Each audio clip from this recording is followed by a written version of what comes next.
Kate Lawrence ydw i. Dwi'n dysgu Cymraeg a dwi trio esbonio tipyn bach o sioe PORTH.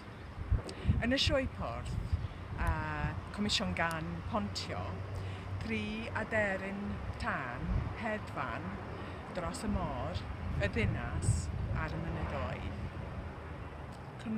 Mae cwmni lleol, Dyma Kate Lawrence, wedi gweithio efo Vision, myfyrwyr o Guildhall School Llundain i creu projections.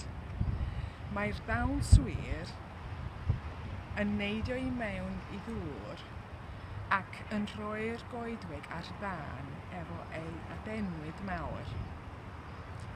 Mae cyfansoddwr lleol, Rob wedi sgwennu cerddoriaeth sinematig.